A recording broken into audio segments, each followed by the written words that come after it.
supporting members in mainstream common principles on mitigation and adaptation, developing a framework for the operationalization of the Paris Agreement alignment, promoting a mentoring program between institutions, delivering climate toolbox including GHG accounting, climate risk assessment, Paris Agreement alignment and climate strategy, offering trainings on climate risk assessment, climate strategies, and adaptation, supporting events and partnerships to the international agenda, mobilizing resources and facilitating joint business opportunities and project proposal. IDFC Climate Facility. Let's work together to implement the Sustainable Development Goals towards 2030 and beyond. What is IDFC? The International Development Finance Club, created in 2011, is a network of 26 public development banks. Our mission? Speaking with a common voice, to leverage a greater impact in major international debates, and to contribute to the implementation of the SDGs, the Paris Climate Agreement, and the Kunming-Montreal Global Biodiversity.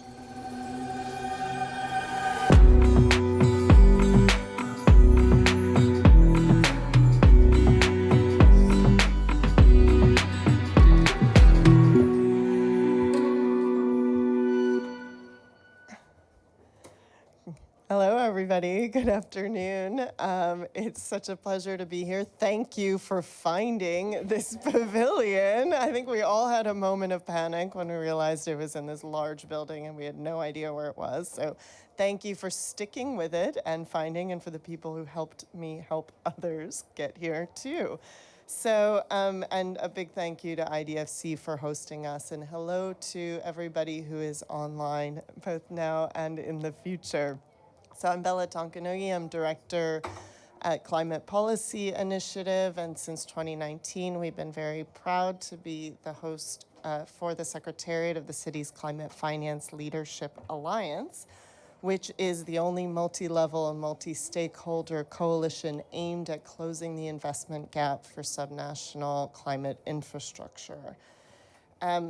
We all know that urban climate finance needs are very large, and we are nowhere near that. CCFLA a couple years ago released the State of Cities Climate Finance Report, which talked about that, putting numbers for the first time around how much finance is flowing and how much finance is needed. Well, today we are really excited to have another first. We are releasing the first ever report on urban climate finance and the multilateral development banks. I am going to depart from the talking points that the team put together for me very diligently, because I think we're a family here at CCFLA. And this will be really kind of more from the heart, where we started this project back at the beginning of the year. Priscilla said, hey, you know, I think this MDB reform thing is kind of big. Hey, why don't we think about how cities fit into that picture? And I said, okay, yeah, that sounds like a great idea. So she started, we put a team together, a research team within CPI. We started talking to Josue about who's, of course, a long time in the MDBs, really a trailblazer on urban climate finance within the MDBs, and now advising C40. And he said, oh, that's an interesting idea. We talked more to C40, to the Global Covenant of Mayors, who came on board with us as partners. We then brought in Bloomberg Philanthropies, who brought in the COP28 presidency team to really to put together an event back in April at the World Bank IMF Spring Meetings on cities' climate finance in the context of MDB reform. We've really been seeing as this topic has now gained so much momentum, and through this work that we've done over the last 10 months now, really kind of blood, sweat, and tears pulling this together with the support and the help and the challenges of the MDBs, who in particular challenged us a lot on the data, but it's good. It was good challenges. I think we know we need better data on this. But we really kind of are so proud to have released this report. We launched it yesterday at the Local Climate Action Summit, again with Bloomberg Philanthropies, COP28 presidency, big event. Priscilla presented it this morning at the Urban's SDG Finance Commission, which is mayors and MDBs and private sector and everybody kind of coming together around these topics. And so I just want to say this report, this project is what I think we're at the beginning, honestly, the beginning of something much bigger, which is really putting cities into the MDB reform discussions and really seeing how we can continue to support and pull all of this together, right? I think for me, this project has been like the essence of CCFLA. We are a network coalition. We have MDBs as members. We have city networks as members. We have researchers as members. We have national governments as members. And so we really want to be playing this facilitative role in bringing everybody together. And I think this project really showed that we can do that and we can have a really great impact doing that. And so we're really excited to keep working on this with all of you. So before we get into the technical details, Priscilla is going to present the report. I just wanted to give a round of applause, actually, to all of us for this project and to thank you all for your partnership on this. So thank you. And a big thanks to Priscilla, who has driven this really from the start. So with that, I will turn over to you, and thank you again.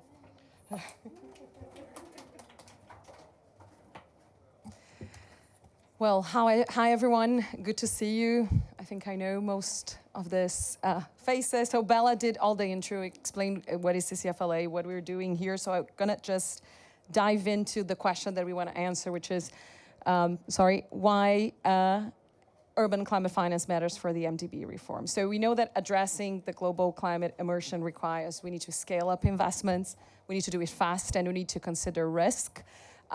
If we think about the role of the MDB into the space of the multilateral development banks, the big question that we are asking them actually is like, how will they respond to the climate emergency? They have been growing the investments into this space. We have data that in average in 2017-18, they have invested $57 billion per year. It has increased in 2021-2022 to 93, but there is a joint growing recognition that the banks need to do more, not only on scale, but definitely on their mandates and on their operating model to respond to the climate emergency.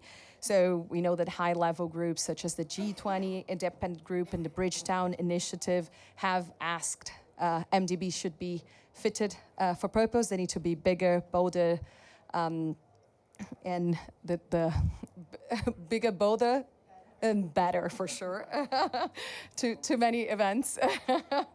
And that's where we want to fit cities. And I think the question and the point that we have is that cities have rarely been raised in the MDB reform discussion, but cities are at the core of the climate transition, and we know that. I think most people here work directly or indirectly with cities, so I'm going to repeat the data that you know very well. So cities contribute to 70% of the global energy use, 75% of the total emissions, and cities are very vulnerable and at the forefront of responding to weather and climate, the climate change that is happening with communities. So we see a lot of investment opportunities in cities, and we have a huge investment gap. So our data shows that cities receive less than 1% of their required annual climate finance. So we definitely think, and we want to raise the issue that cities and MDB's financial resources and technical expertise put them on a unique position to support urban climate finance further. So the report that we did in collaboration with C40 and the Global Covenant of Mayors is actually a mapping of 10 MDBs and their investments on low and middle income countries. And we built the report around 5 recommendations that we do recommend with findings specifically. So In terms of the methodology, we have work on quantitative data. So we have mapped more than 900 different projects from MDBs from 2015 to 2022, from web scrape data from the 10 MDBs that respond to the joint reform. And we have combined this with qualitative insights from literature case studies. One thing that I want to highlight is that all the 10 MDBs are very different, so they have different mandates, different operating models. So we consider that within the analysis, but what we want to highlight is that within these differences and the role, we know that they can work better together as a community of MDBs and strengthen their uniqueness on this space. So this is the summary of our key recommendations. So they are centered on urban climate finance volumes and shares, strategies and coordination, operating models from the bank, private capital mobilization, and policy support and capacity building. So each one of these 5 recommendations that we have sub-recommendations on, we have based in findings. I'm gonna walk you quickly through all of the 5 and some key findings that we have, so you have a better idea, but I definitely recommend you to look in detail to the paper. So in terms of increasing the volume and share of urban climate finance, our analysis suggests that 21% of climate-related MDB finance for low and middle-income countries, so very specific, has gone to urban projects between 2015 and 2022. And this, I think our key analysis here is that despite the rising urbanization throughout this period, what we can see is that the volumes, the total amount of finance have continued to be quite stable. So this is a very key question on how can we respond to the levels of urbanization that we see around the world, investing the same volumes. If we look at the flows, also considering the rising urbanization in sub-Saharan Africa, Middle East, and North Africa, these are the regions that continue to receive relatively low urban climate financing. And finally, if we consider the climate use, so the difference between mitigation and adaptation, what we have with digging into the data and the project analysis, that adaptation within the urban climate finance investments from the banks, it's higher than like the average investments on climate finance from the banks. So they are investing more in adaptation into the urban space, but still further from what we need to consider that cities are very vulnerable to the changes on climate and particularly on the adaptation stream. If we go to the improvement in focus on strategy, coordination, and tracking, so we have deep dive into the strategy documents from the MDBs, and 8 out of 10 MDBs from the ones that we analyze have standalone urban strategies, which shows like most of the banks are actually working in urban development and working with cities. However, the urban challenges and opportunities are inconsistently prioritized when we are talking about climate strategies. So one key feature within the analysis is how to interlink their urban strategies within the climate and actually streamline urban throughout the different portfolios and areas from the banks. If I go to when we are talking about adapt operating models to scale urban climate action, this is a key area of our analysis when we raise the need for more of a programmatic approach. So cities struggle to access MDB finance under the current project-by-project approach. This is a key topic under the MDB reform also. MDBs tend to prioritize large infrastructure projects, so this is one of our key graphs from the report where we compare the ticket size from the projects that we analyze by sector. And what we can see here is that like most of the projects are very large. So just on transport, the average ticket size is around 170 million. And discussing and actually interviewing cities, what we realize is that cities are saying that most of the projects that the MDBs finance, they are below the threshold that actually they want to finance are below this threshold from the banks. So this is a key area where we see that banks need to adapt and like respond more to the needs from the cities themselves.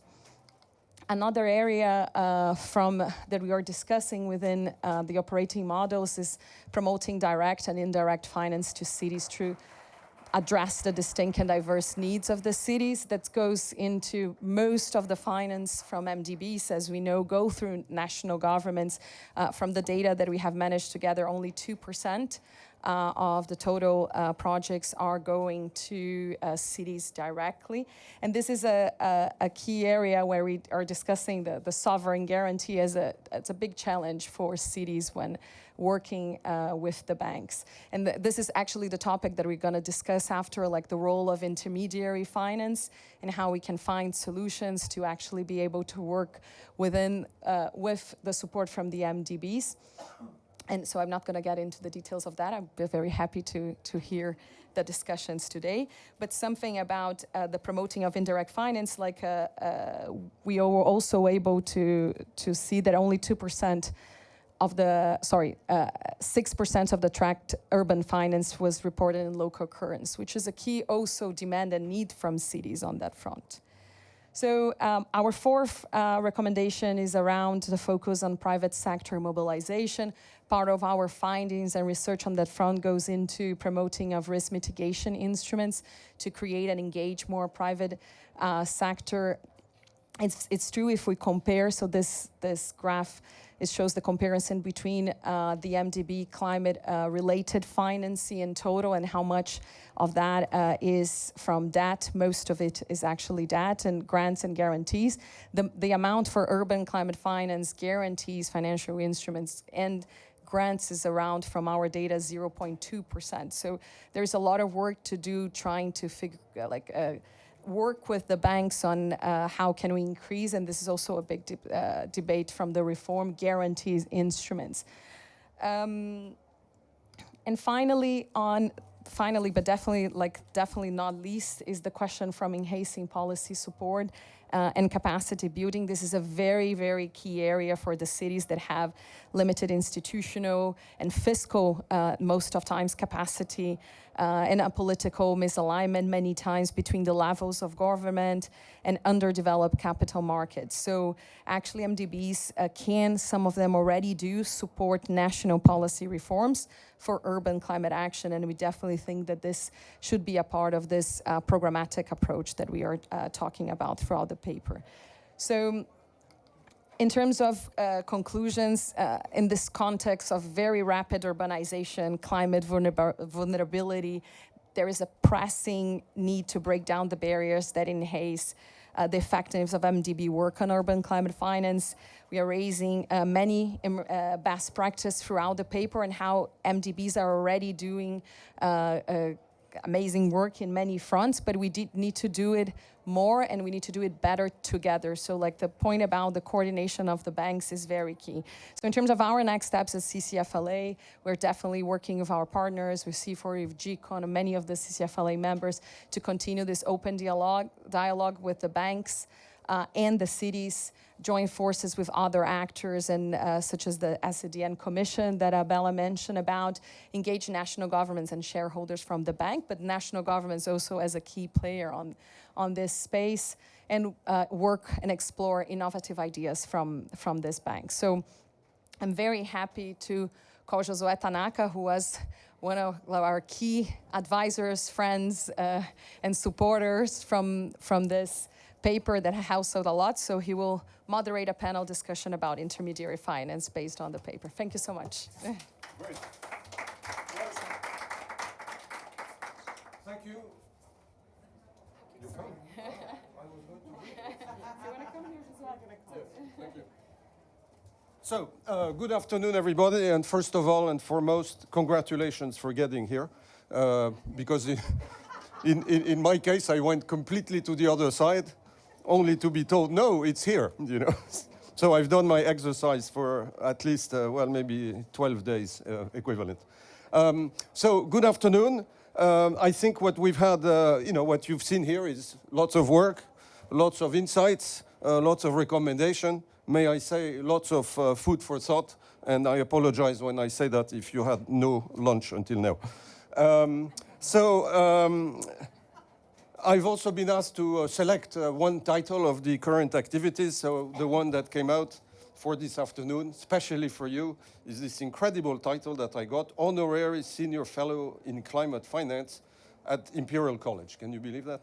But anyway, that's one of my functions. Actually something important because it's actually a climate master's in a business school. So the day you start having this in all business schools, we can start being optimistic.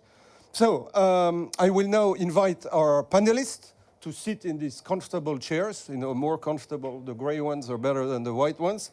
And then, please, so I will maybe call in the order I've been given here. So Andrea Fernandez is Managing Director of Climate Finance Knowledge and Partnerships at C40 Cities. Then we have a person that I've known for many years, Leonardo Botelho from the BNDES, the Brazilian National Development Bank. Big institution, Leonardo, great to see you again. May I invite also Mr. Norio Saito, who is the Senior Director for ADB's Water and Urban Development Sector Office, and also somebody that I've seen for many years, Christian Deséglises, who is Managing Director and Head of Sustainable Finance and Investments at HSBC. And I believe I've been told that through the miracles of technology, do we? Excuse me? Jerry, no, exactly. Yeah. So, Jerry, hello. We give you a big hello from Dubai. So Jerry is head of the Urban Development Division at the EIB and is responsible for EIB's advisory work with cities. And also we introduced Maria Camilla from IDB. So I guess it's what we could call a super panel. So if it's okay, what I will do is we are going to have 2 rounds of questions if you have the energy and but they will not be too difficult, questions. So we'll have a round 1, which will be the same question to all, right? And for you to remember a bit what Priscilla just presented, those 5 findings. Round 2, because we are in the home of IDFC, we need to have a discussion on intermediation, right? And therefore, the second round of discussion will be very much about this articulation, between MDBs and, national development banks or public development banks. And then at the end, we'll have, I guess what I've been told is a final lightning round where there will be a lightning question asked to our lightning panelists. All right, so let's start first with the first round of questions. And so that's the same question to everybody. And Jerry, get ready because you're on screen, so I'm going to start with you. But all other panelists can already prepare, think, do I like 2, 5, do I prefer 4? And also give a little bit of explanation why. Not too long, but just a little explanation. So the question here is, having heard the key recommendations from the report, Jerry, could you see them? Yes. Good, okay. So having seen them, what do you consider among these to be the priority reform area for MDBs to accelerate their contributions to urban climate finance, and one reason for your selection? So Jerry, off you go. All right, thank you, Josue, and thank you, Priscilla. Well, actually, I think all of the recommendations are important, and for EIB as Europe's climate bank, where we finance roughly 30% of all our lending is urban, and around half of that is climate finance. So I think in many ways these reforms are really pushing us to go bolder, bigger, better, and perhaps also faster, as Priscilla was saying. I think that the key ones that resonate with me, I would say, are First of all, accelerating concessional financing by partnering and blending with international climate funds and donors. I mean, I think this is particularly important because climate change won't wait for countries to strengthen the city's borrowing capacity. So leveraging loan investments with grants is really key.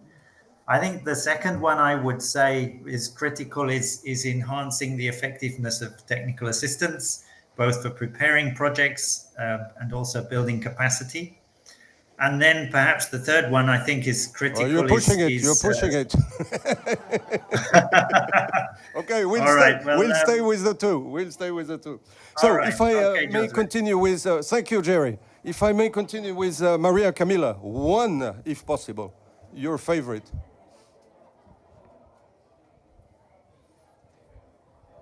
It's difficult to say only one. Oh, okay, I give you two then. Okay, thank you. So thank you so much, and thank you for the invitation, and congratulations for the report and for all the work that you are doing. I would say like three main things for us.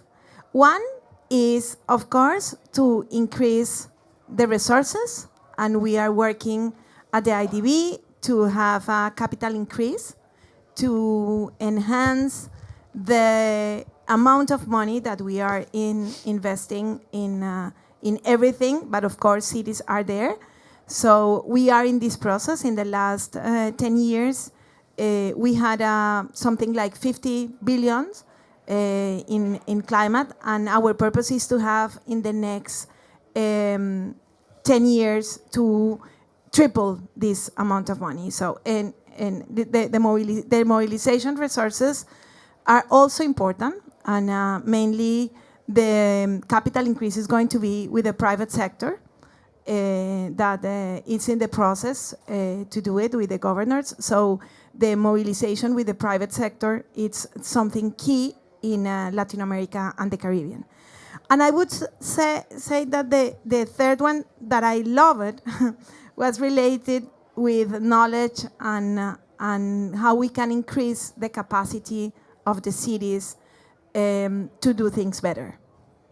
Perfect. Christian. Okay, I'll try to be brief because I can feel there is some acceleration. No acceleration. No, one thing that's very reassuring, it's all about acceleration. what we already saw is that at least you're not saying zero. Recommendation. So that is actually quite encouraging. Priscilla, you should be relieved because you see the speakers cannot make a decision of one. You know, it's two or three. So you're doing well. But Christian, Okay, maybe so you have some further comments. We are, HSBC is a bank, so I will be focusing on private sector mobilization, obviously.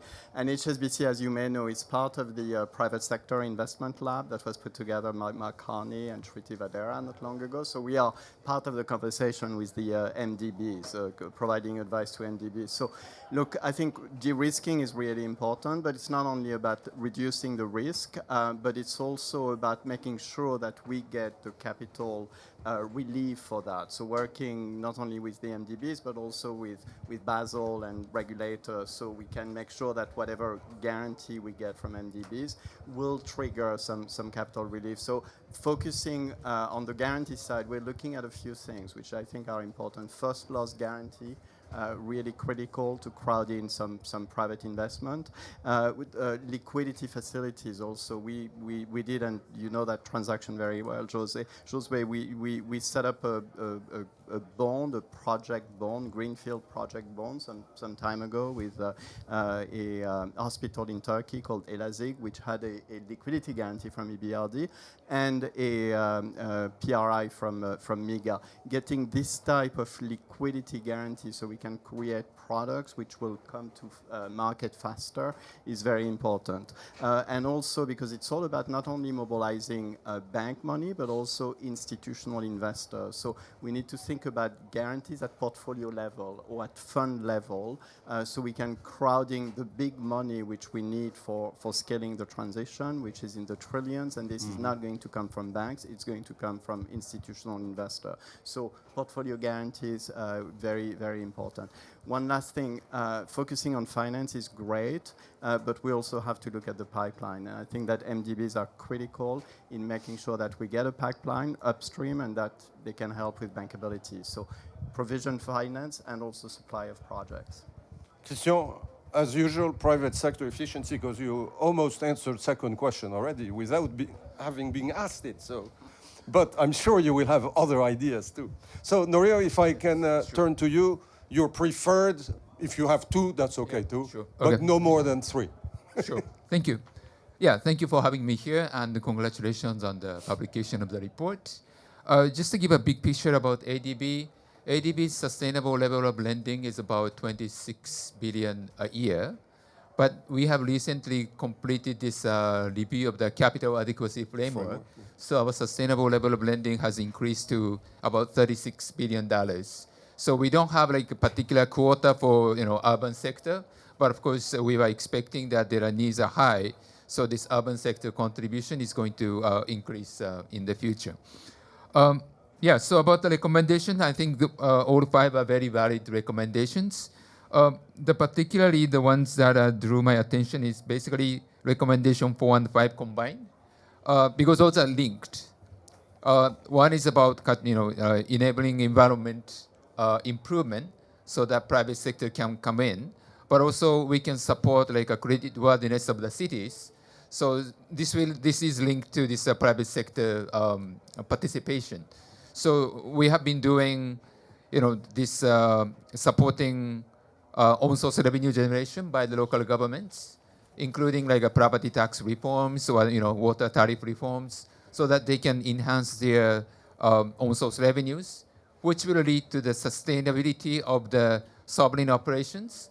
But if they have more predictable source of revenues, then this can attract more private sector. So yeah, let me pause here. Thank you. Thank you so much. And so, Leonardo, you work in a major national development bank in the world. So, and I know also you're very active throughout cities in Brazil. So how which of these recommendations do you feel, if they were applied, to I would love BNDES? to pick the 5. Aye, that's it. But I think the main one is, of course, accelerating concessional finance.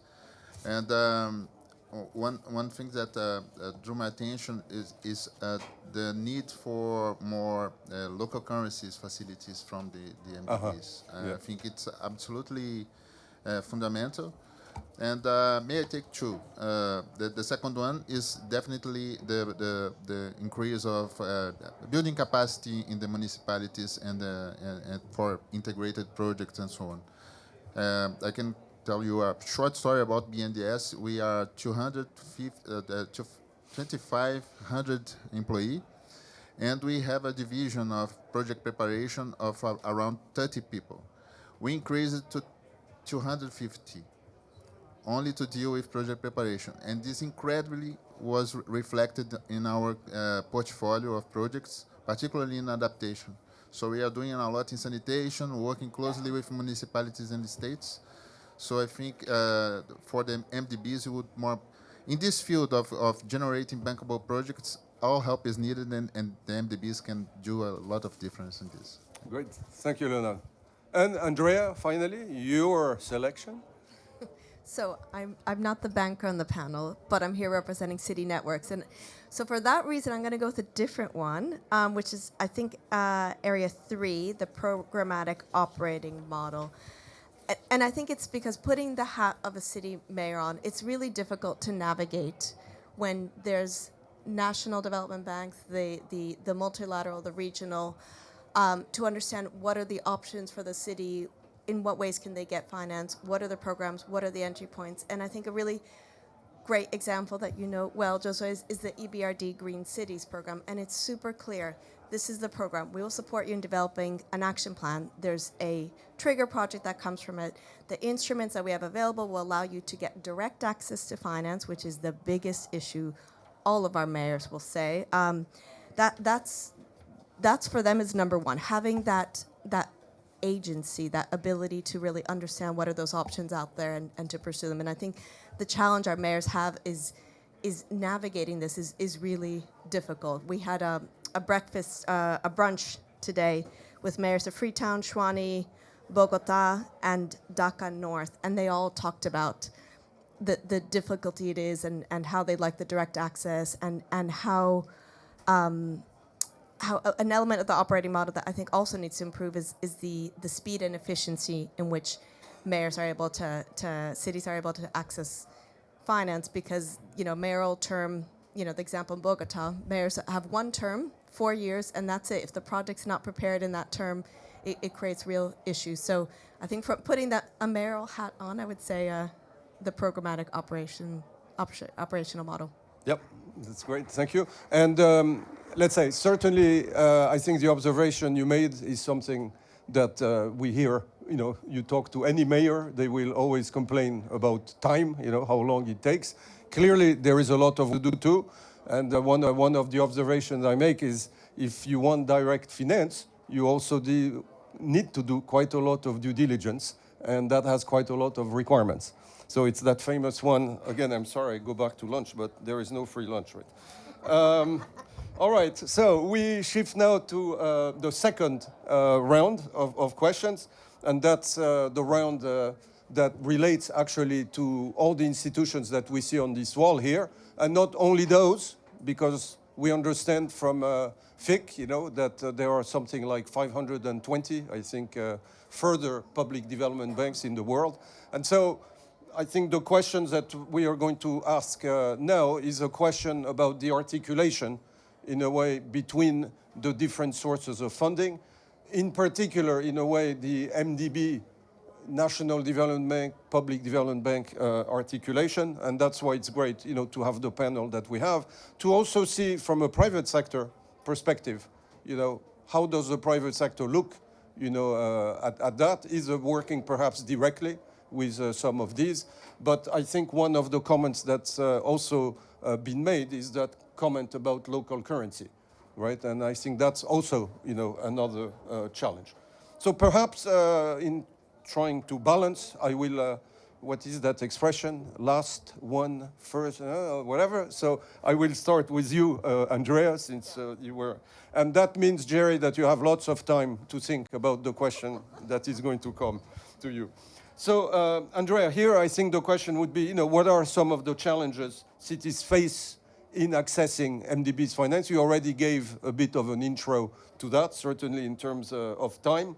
And, how do you see from your angle this articulation, the importance or non-importance, let's see what you reply, of that articulation? Thanks, Jose. So again, I'm just going to repeat back what we hear from our city mayors. So first, I think the biggest issue is the political alignment. A lot of cities feel like because of the sovereign guarantee, they need to get the approval from national government, and then that's where politics comes into play. You might have a good project, but if you're a capital city or if you're a leading city and you're from a different political party, it can be really challenging to get that approval, and there's a lot of hurdles required. We talked about the fiscal health of cities a little bit, those that recommended that other option. That's a huge issue. There's policy barriers the cities face that limit their fiscal autonomy, that put a lot of constraints on cities, that limit their finance options, that hurt the credit worthiness. So all of that can be really difficult for the cities, again, who want the direct access, they want the sub-sovereign, but they actually don't have that ability. So they're stuck with, national government that may not be prioritizing their projects, and at the same time, they can't go on their own. And then there's a capacity issue. So that ability to shape a bankable project, something that would be attractive, to develop a pipeline, which everyone tells us about. They want to see that pipeline. So those are all the kind of issues we see. And I think, looking at the wall here, there's, I think, huge potential, in particular working with the national development banks like the BNDESs of the world, not just because of the domestic currency, but I think because the national development banks have, at their core, are really also focused on economic development. They are really principally looking at also how to support that socioeconomic development within those countries. And we think there's huge potential to be unlocked, but we'd like to see more of those national development banks have, again, clear programs for how cities could access that finance. Thank you, Andrea. So if we move to Leonardo, if I remember, and I believe you still are, a person that is very much at the heart of this articulation, right, between, in a way, the external and the internal fronts. So it would be very interesting, to hear from you. How do you see, in a way, from your angle, the relationship, and also what are the aspects that you would highlight in terms of why that is beneficial to this question we're discussing in relation to Brazilian cities? Okay, José, I think that the BNDES has a long-term partnership with several MDBs, of course, including World Bank and CAF and BID and several others. How do we operate with them? We have this long, normal umbrella agreement in order to deploy credit for all the cities, but I agree totally with Andrea. The main added value with MDB is its capacity of articulating between the public and the private sector, so that banks like, even new banks like the New Development Bank, look at BNDES, we had a new credit line with them, $1.7 billion US, to deploying in climate investments, mainly in the cities. So one thing I could say is challenging is the political cycle, as you mentioned, because in Brazil we have 4-year terms. So once we have the results of the elections, we put our team of project preparation directly with the local officials to try to structure a plan for the municipalities, but we have a problem there. When we conclude this plan for the municipalities, it takes 6 to 1 year. So we have 3 years left in the terms of the mayors. So when we conclude the due diligence, we spend 6 more months or something like that. Then we have 2.5 years, and then we have a new mayor, and then we have no project. So it's quite difficult for BNDES as well. So, but I think that this is and one thing, last thing with the MDBs, I would say more participation in capital markets. Capital markets are absolutely fundamental. And then NDB, the National Development Banks, are, particularly in Brazil, are even more involved in attracting private capital through launching and structuring with municipalities and utility companies capital markets instruments such as debentures and so on and so forth. Then you can prepare such a sort of fund, and then we can recycle this money and deploy in other projects as well. Capital markets is in the heart of the climate investments in cities as well. Mm-hmm. Great. Thank you very much, Leonardo. So, Norio, I guess what we could ask again is maybe the mirror image, which is, in a way, when you consider, I guess there would be perhaps two sub-questions there, is when you look at cities and the needs of cities, how do you decide, to a certain extent, to perhaps have a recourse with an intermediary, right? And number two, what are some of the factors that you check or that you look, that are important, for selecting a particular intermediary nationally to be, to reach the cities? Okay. Yes. Yeah. Thank you for that question. When working with those national development banks in Asia and the Pacific particularly, we see a couple of challenges. One is that many of those banks are not necessarily mandated to support municipal infrastructure or urban infrastructure, or like a green infrastructure, that climate-related projects. Mm-hmm. So that's one challenge, and another second one is kind of governance structure of those banks. Some are not necessarily operating in an efficient way, and there are no strong incentives for them to really improve their governance and efficiency. And related to that is they do not necessarily have strong analytical skills on, infrastructure or the financing skills. And the last point is about this local currency issue. When the MDBs like ADB provide the lending in local currency, then it's not very competitive compared to those NDBs locally mobilizing resources in local currency. And if ADB provides lending in foreign currency, those national development banks may have a challenge in managing the foreign exchange risks. Yes. So those are the challenges. Of course, in terms of potential, there is potential. So once those, like, governance improvement is made, some capacity building is done, some of those NDBs have a good potential to work. And we can channel through those banks to support the municipal infrastructure, contributing climate mitigation adaptation. But also, I think it's not, we don't want to deny also the structure where we finance through the national governments to the municipal, urban infrastructure contributing to climate mitigation adaptation. One is because, particularly for the small towns, small municipalities, their financing needs are not necessarily so large. Let's say 5 million, 10 million US dollars.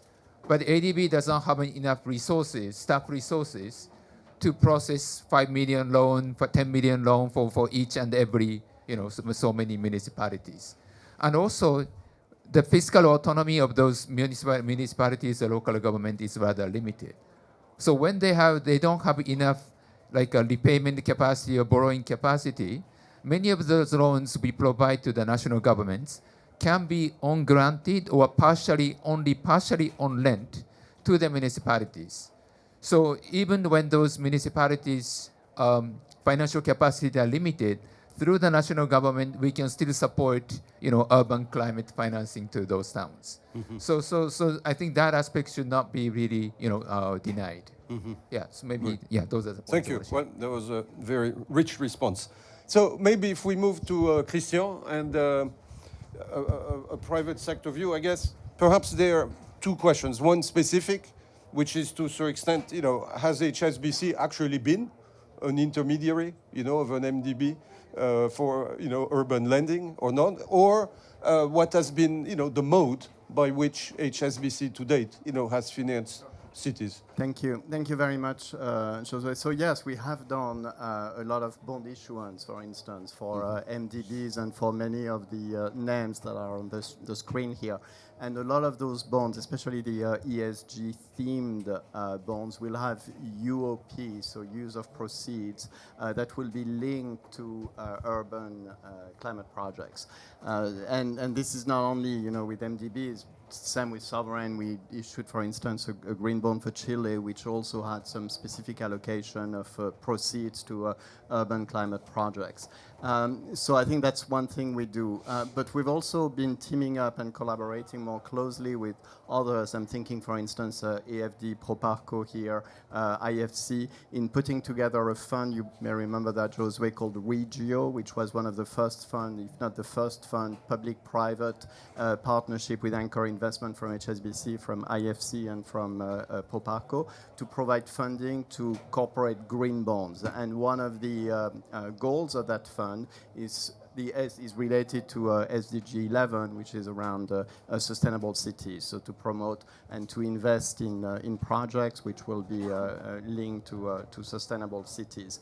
I think several of them here are also important delivery partners in like the JETPs, but also I'm thinking Fast Infra, with Fast Infra, which is an initiative we've been spearheading with a variety of players, looking for labeling system, looking for gaps that would facilitate and accelerate financing towards sustainable development and sustainable cities in particular. And these have been very important players in that field. So strong collaboration across the board.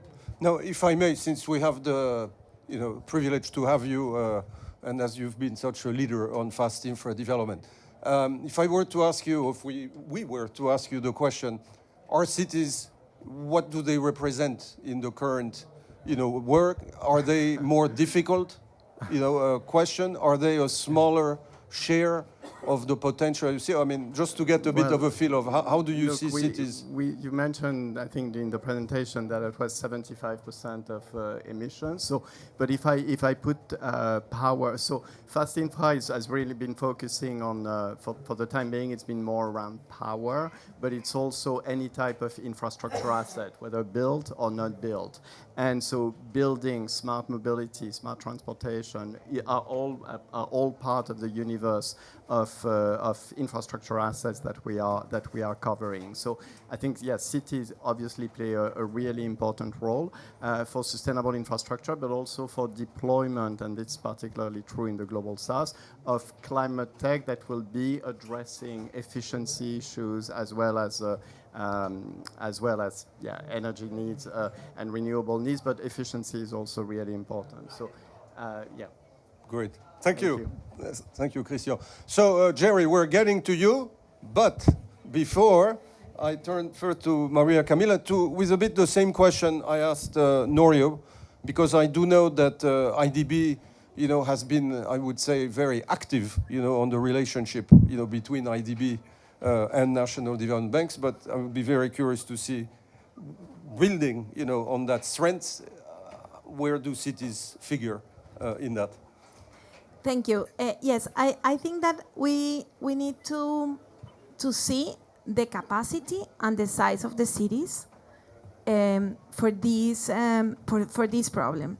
Because for one side, we have big cities with capacity, with climate action plans, with investment plans, and with the political constraint. And these are cities that are very close to the market, to the emerging markets, and they have more access and more possibilities to do things, to have green bonds, to do in a different way. And then we have like intermediate cities, in the case of Latin America and the Caribbean, where the national development banks are key in this process. We have several examples. We have worked with, for example, in Colombia with Findeter, which is a national development bank, and they are intermediate to get the things done with the municipalities. But the most difficult thing there is that we need to work very hard and harder, I believe, in the capacity building, because it's not only the money, the problem. The problem is also the capacity of the municipalities to have things done and to be able to implement the projects. So we need to do a lot of things there, and I can also mention work with Ecuador, also with the Bank of Ecuador, where we are working in water and sanitation, and we do with them not only the money, but also to try to transfer the capacity, knowledge to do the water and sanitation. And one of my favorites is in Paraná, in Brazil, that we work together in a project that is a municipal fund for municipalities. And this is something at the state level. So it's not only cities, it's a subnational level. And they are working with the cities, these are municipal funds, that they can access to this type of funds. So we have different type of experiences, and I would say that this is more like for the intermediate cities that we have in the region. But then we have the smallest one, which are a big challenge, and in terms of climate action plans are also very important, and we need to improve the way that we are doing to transfer to them the knowledge and the capacity. And I also believe that the cities network are super important there. Mm-hmm. Thank you very much. And that gives Jerry a great transition, right? This emphasis on capacity, given what you do, right, Jerry? But also, I understand that EIB itself operates with a model that often includes intermediated finance. So the question to you there is, do you believe that that's important? Does it need to be developed further? And what are the factors in doing that? Yeah, thank you, Josue. Well, yes, for sure, it's important, and I think that the EIB is certainly inside the EU. Almost every country has either a municipal bank or a national development bank, which provides funding to cities, and we're lending through most of them, and they really give us the capacity to lend down to projects as small as a few tens of thousands of euros. To municipalities down to 20,000 people. So they really are key to enabling us to extend our reach. And I think if we look at globally what the situation is, we certainly are trying to do that. We are, for example, in Latin America through Fonplata, we have signed a framework loan which has enabled us to finance through to projects in Brazil and in Bolivia.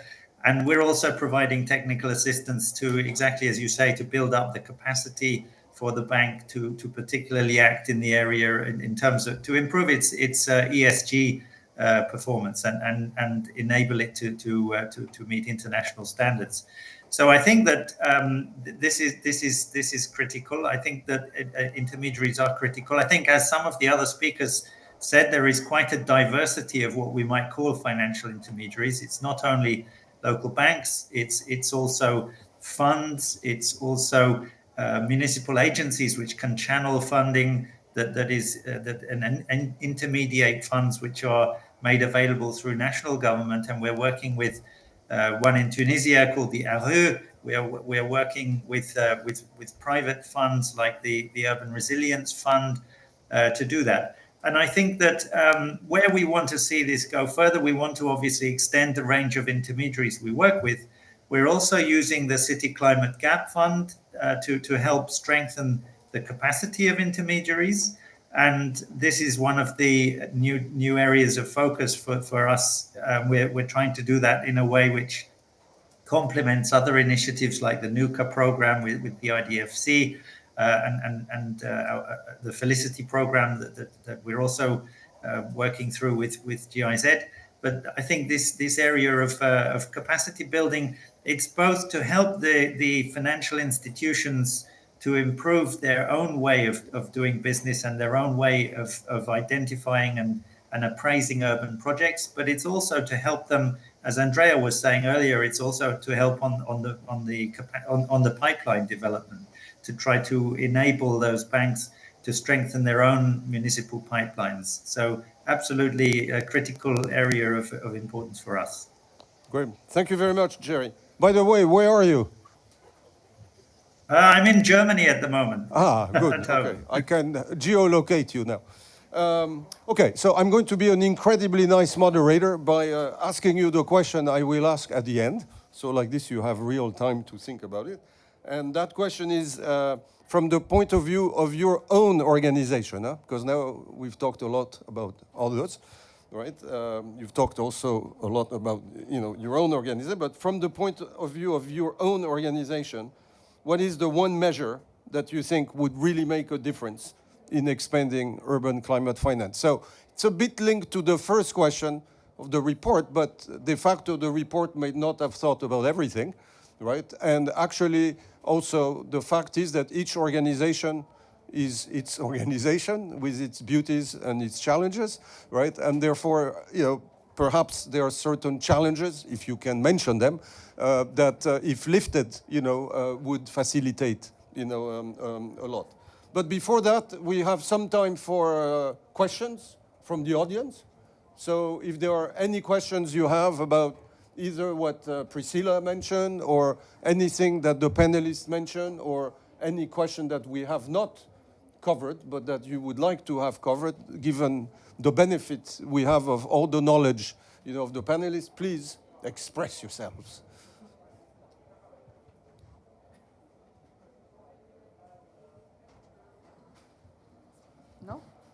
No? We covered everything? Okay, so I let you think a bit more because I've been thinking while they were responding. Yeah, I think one question I would ask is the famous, since we have a very varied, panel with different perspectives, is a question around the famous MDB private city interaction, right? Because my feeling is that, in cities often, when one is already emphasizing, capacity issues in the preparation of public projects, often, it sometimes is an additional, work, to think of solutions with PPPs and all this. So I think perhaps I'll start with Christian, so Christian can put forward, viewed from a private sector, what, he or his colleagues would like to see. And then I would maybe see from the colleagues from the MDBs or from BNDES to see, how are you trying from your side to build that bridge, right, between, in a way, the public and the private finance? Well, I'll say something, and we haven't been talking about the export credit agencies, about the ECAs. And if I look at some of the financing that we've done in the urban field, we've worked on various ECA structures for financing, for instance, rapid bus transit projects in various countries across the world. I'm thinking even in Ghana, South Africa, in several places in Latin America. We've also worked, for instance, in Egypt or in Turkey on financing high-speed train, monorails, and bringing the ECA has been absolutely critical to get the banks comfortable with the structure and the financing. So I was thinking maybe closer collaboration, not only with those extremely important institutions, but also with the ECAs. And the ECAs are changing the way they are providing financing. They are doing, obviously continue to do financing, but very often it's unlinked. I'm blanking on the name now, but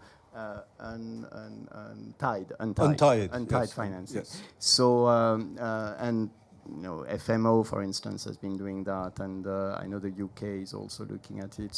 So I believe a closer collaboration with the ECAs could be interesting. And at the beginning of my presentation, I was saying that it's not only about de-risking, but also providing capital relief, and ECAs do provide this type of capital relief for bank funding, bank financing.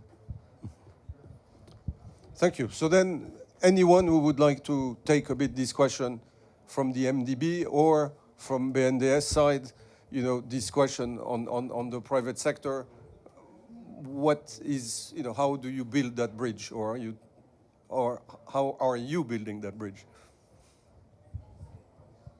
Okay, yeah, thank you. I'm not sure if I may be directly answering your question, but we see the need we see the importance of enhancing this subnational financing. So unlike EBRD's, this Green Cities program, I think that's a good example. So internally, we are now kind of establishing like a communities of practice on this subnational financing issue, not just this urban team, but also finance team, public management and governance team. We have private sector operations department, PPP office. So kind of discussion is happening, and we are kind of thinking of having dialogue with other MDBs, what kind of practice they are doing, how we can learn from each other. And in Asia and the Pacific, we did some legal assessment or legal study, but the legal framework is a bit more restrictive in Asia than in like Europe, for example.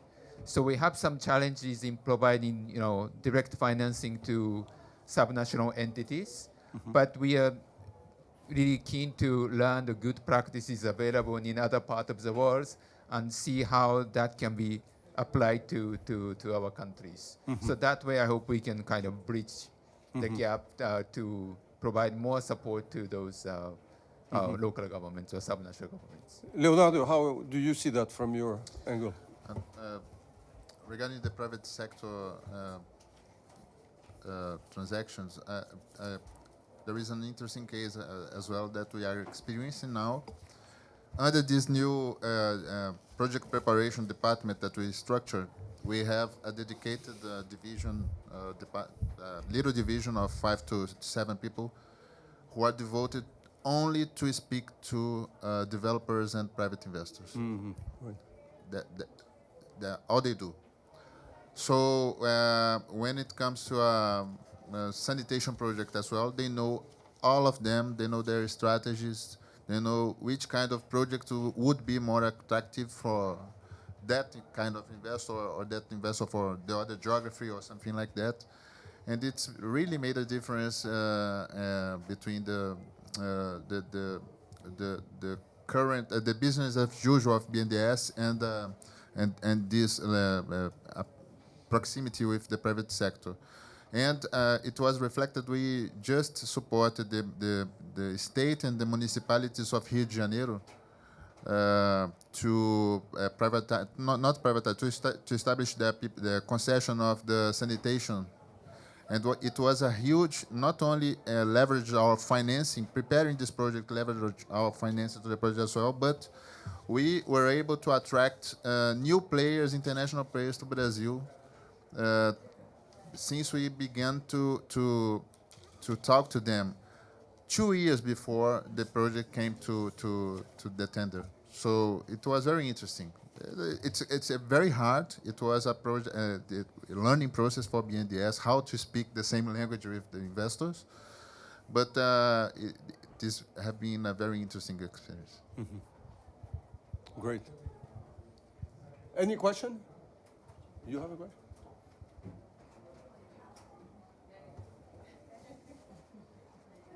I do, as I love this topic.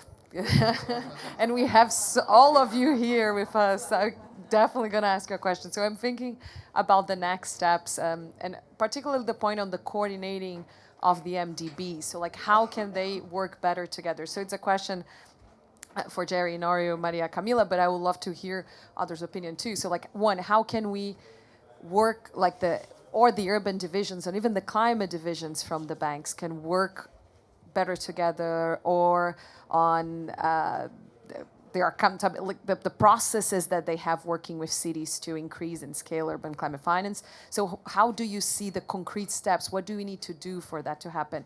Do you have an institutional already platform that could be used? And if not, what do we need to create one? Is it within the banks, outside the banks? Like, how can we see that happening? And this could also influence an intermediary finance. So I would love to hear your opinions about this.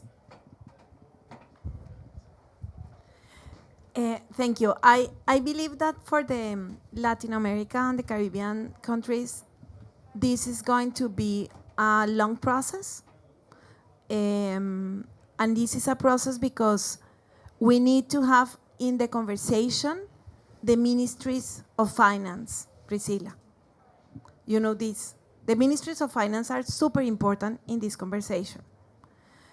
Not only the cities, because I mean the macro, the fiscal stability of the countries are not inside the cities, and we need to, I mean, in the case of Latin America, the countries have evolved a lot in the decentralization process, and also to have a macro indicators that could help them to have debt. But the conversation has to be coordinated with the ministries of finance. This is only, and this is something that we can do all the MDBs, I mean, in Latin America, with the World Bank and the CAF too. I mean, with all, but this is something that is super important to have in the conversation, and we cannot have this without them. So this is something that I believe it's important in this topic, and it's something that we took years to bring the ministries of finance in climate to be part of this conversation, and was not only a problem of environmental ministries in the region. So now we need to push forward to have exactly the same conversation between the ministries and to have an environment that could enabling this conversation more. Any other question? Yes, Roger, please. Yeah, I think those. Yeah. Thank you. Yeah, so some of you I've seen already this morning at the Global Commission for Urban Finance, so it may be a bit repetitive, but I'm really worried about the speed of deploying finance to cities, right? Last year, I renovated my house. It took me 1.5 years to get it done, right? And this is just digging out the cellar, you know. So doing an urban project takes 5 to 10 years to mature, right? And there's just so many cities are really at the front lines of climate impact. So strangely, when a disaster happens, we are capable of quite quickly get resources where it's needed because we have the data analytics, which become ever more granular. So just thinking a bit outside of the box, do you see the opportunity, instead of doing the post-disaster, getting kind of climate finance for building resilience to communities who need it most? Because we do the research. By the way, I'm from the World Resources Institute, so you understand that we're kind of quite data obsessed. But we know where it's going to happen. You don't need a glass ball to understand. You know, we have the data, and it gets ever better. So, can you give me some enlightenment on this issue? Yeah. You are completely right. I think the word here is called flexibility. I think MDB rules are very. I think one side does not fit all. So you have to have this flexibility in order to adapt MDB requirements and to financing. I'll give an example. When we are preparing, when MDB are preparing projects in Brazil, MDBs, they took only to get the sovereign guarantee about 18 to 24 months to get the sovereign guarantee. When they work with national development banks, normally this process is expedited for 6 to 7 months to get the sovereign guarantee. So what we have been doing, we have been working with IFC, for instance, in order to better understand the requirements for financing, trying to bring them to our analysis assessment process, our due diligence, not to IFC to finance, but only to follow BNDES to understand, so that when we need a credit line from BNDES, from IFC, that we go to IFC to take this line, they can do very fast for BNDES, inclusive in disaster relief. Not IFC in this case, the World Bank, but this is how I see that more collaboration between the MDBs and the national development banks in understanding the process could speed up climate investments. One quick word. I think you're absolutely right in highlighting, the slowness of of the processes, and that has been my experience in blended finance for many years. That is, you think about new solutions, you think about new projects, you think about new funds, new facilities, and it takes 2, 3, 4 years to put together. We set up a joint venture, for instance, with Temasek to provide financing for sustainable, marginally bankable projects in Southeast Asia. It took us a year to put it together, a year to hire the people, another year to start deploying the money. And pretty much all my experiences in blended finance has been the same thing. So I think there is, and now, because there is so much interest for blended finance, there is a proliferation of small initiatives. And to a certain extent, this may be counterproductive, and we probably need to think about like big-scale solutions instead of trying, many different pilots. Although, some of the pilots may prosper and become scalable, but I think there is a real need or real danger of, this proliferation of things that we're seeing because it takes time and they don't achieve scale. Yes. Perhaps just a small follow-up with that.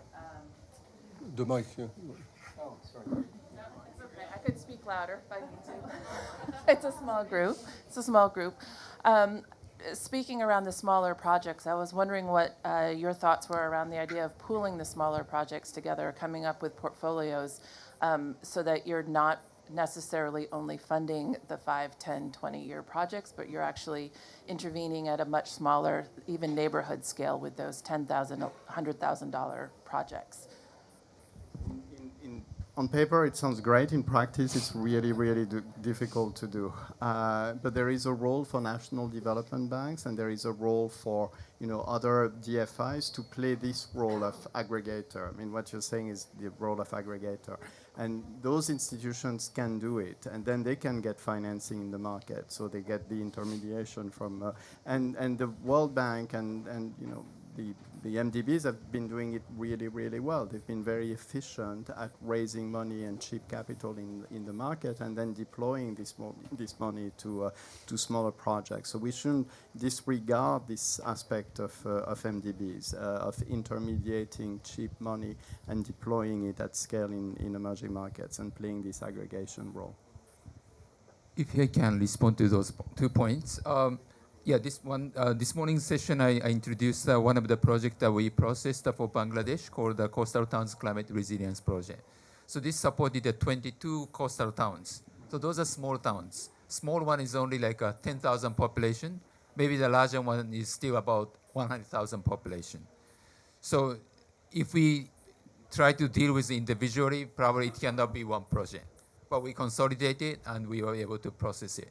And we started with climate adaptation assessment to really see the vulnerability of those towns and how the resilience can be strengthened and what kind of services and infrastructure is necessary to strengthen the resilience of those towns.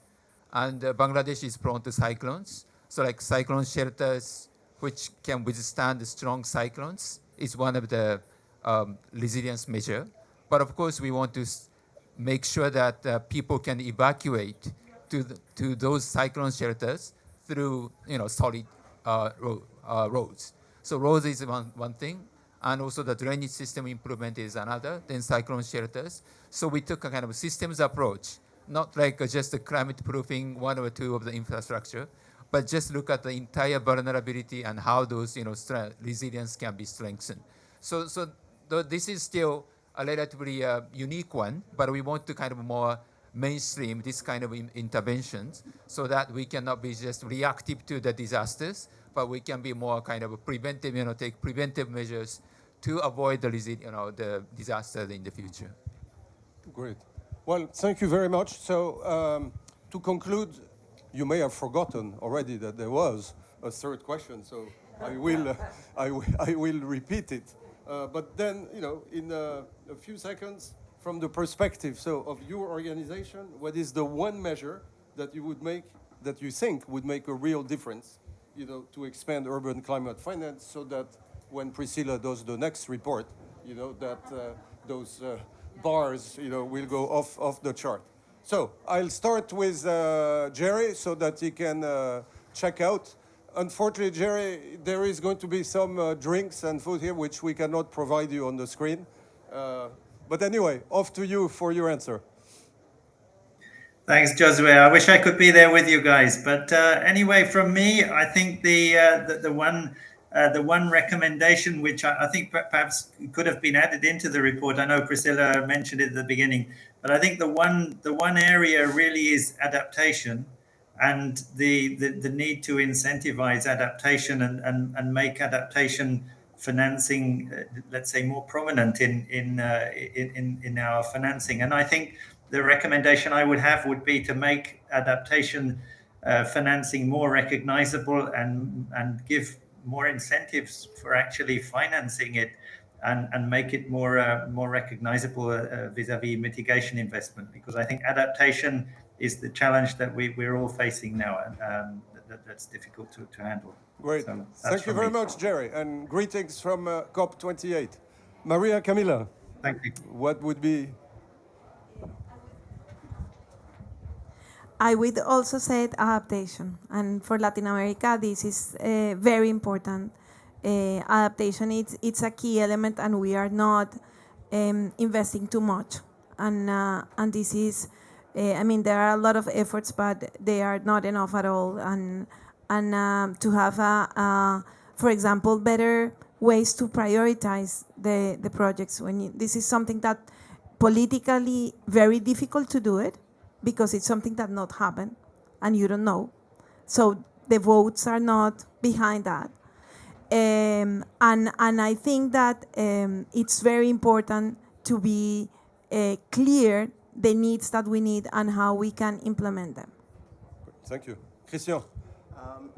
I think maybe investment roadmaps, so having clear investment roadmaps from the cities as to what the priorities will be, what is the planning around it, and how it will bring the public and the private sector together. I mean, what's missing in the implementation of various of the initiatives we are involved in, I'm thinking about the JETP, is a clear investment roadmap. Super. Thank you. Clear. Yeah, to me, what's important is really to continue the dialogue, and continue dialogue with MDBs, think tanks, or city networks, because there's a lot that I think we can learn from. And we want to really enhance this urban climate financing by learning really good practices available in the world. Thank you. Super. Thank you, Nora. Being very honest, from NDB's perspective, I think working closely with NDBs and MDBs, knowing the banks and trying to escape from mazes, just like the sovereign guarantee processes. So if you can blend a part of direct lending and a part of a non-guarantee, no sovereign guarantee, would make a huge difference in the annual commitments and disbursements of MDBs, and you would speed the process in 2 years or something like that. So one thing for MDBs to consider. Thank you, Leonard. We'll go visit the Minister of Finance, right?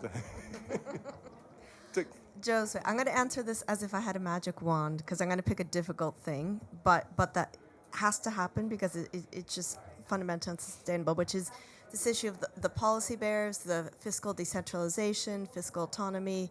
There are so many constraints on so many cities, and if you can help cities stand on their own 2 feet, that will enable them to self-finance, get access to private sector, and just be better partners at the other end of the loan. So, but it's quite difficult, and a lot of politically sensitive challenges there. That's why the magic wand is needed. Okay. Great. Well, we'll work on the magic wand. So everybody, we could make a conclusion here by trying to summarize in 12 minutes, but I think there is no demand for that. So I will conclude by basically maybe having 2 remarks. One is to say the timing of the report is good, right? Because as we heard from the beginning, both, for example, Norio and Maria Camila mentioned, that the lending capacity is increasing, by significant amounts. So good timing, right, to put the question and to see that, urban climate finance doesn't miss this train. The second one, I would say, is a bit in your direction, Norio, how you concluded. Very good dialogue, because you accepted to come here. You actually found this building, which is already congratulations. But also we had, I think a very good discussion, a very good tone, and I think that's great, to take all this to next steps, and the famous word, next steps and results, right? So with that, I think there are some good things out there. So thank you very much, panel. And thank you very much, audience, for being here. Thank you.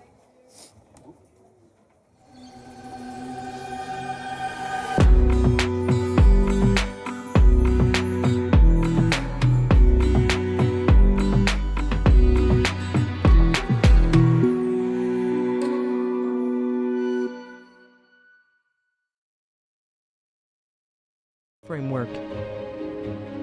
Our goals: knowledge sharing and capacity building among the IDFC institutions, enhanced collaboration between members and partners, and pursuing advocacy on the role of public development banks. How does it work? All year long, the club is working on contributing to the international agenda, coordinating working groups on SDGs, gender, climate, and biodiversity, releasing common strategic and operational publications, and reporting their annual commitment towards climate and biodiversity. IDFC. Let's work together to implement the Sustainable Development Goals towards 2030 and beyond.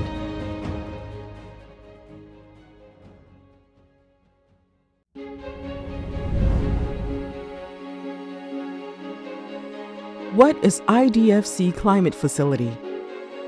Created in 2019, the facility has been supporting IDFC members in enabling knowledge exchange and offering capacity development on climate-related topics.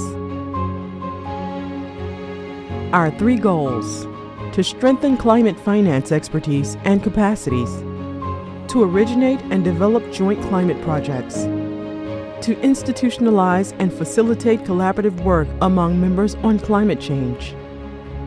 Our activity lines: knowledge sharing,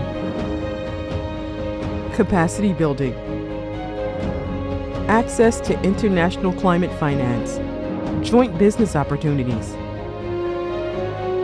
In the past couple of years, the IDFC had been supporting members in mainstream common principles on mitigation